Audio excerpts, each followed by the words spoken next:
सम्माननीय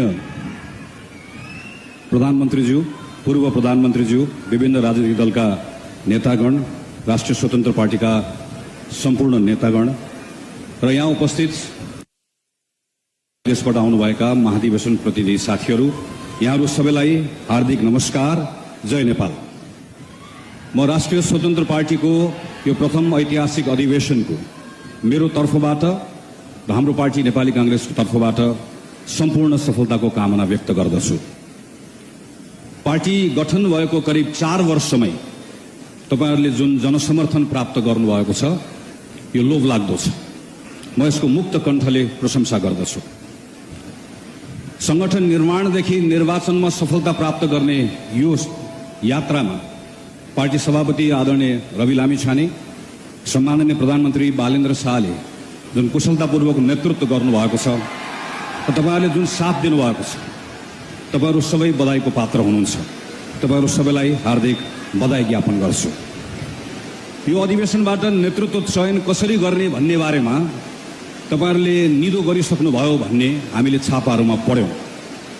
रविजीले फेरि सभापतिको रूपमा जिम्मेवारी लिने र बालेनजी वरिष्ठ नेताको रूपमा रहने भन्ने हामीले छापाहरूमा पढ्यौं।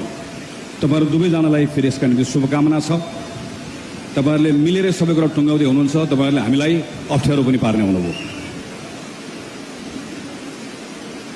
डेमोक्रेसी, रूल अफ ल, इन्क्लुजन, सोशल जस्टिस, यो केवल संविधानमा सजाउनका निम्ति राखिएका विषयहरू मात्र रहेनन्।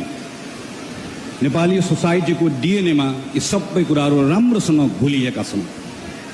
म विश्वास गर्छु राष्ट्रिय स्वतन्त्र पार्टीको यो अधिवेशनले समाजका यी आधारभूत मूल्यहरूमा आफ्नो दृष्टिकोणलाई स्पष्ट बनाउँछ मात्र होइन, मन, वचन र कर्मले यी मूल्यहरूलाई लिएर अगाडि बढ्ने कुराको प्रण पनि गर्छ भन्ने विश्वास पनि व्यक्त गर्छु र मेरो शुभकामना पनि व्यक्त गर्छु। नेपालको राजनीतिमा राष्ट्रिय स्वतन्त्र पार्टीले प्राप्त गरेको यो जनमत असाधारण छ।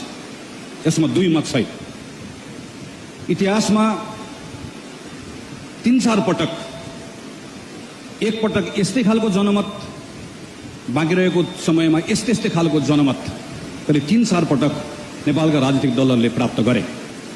तर हरेक पटक त्यो जनमत दुर्घटनामा पर्यो। किन पर्यो?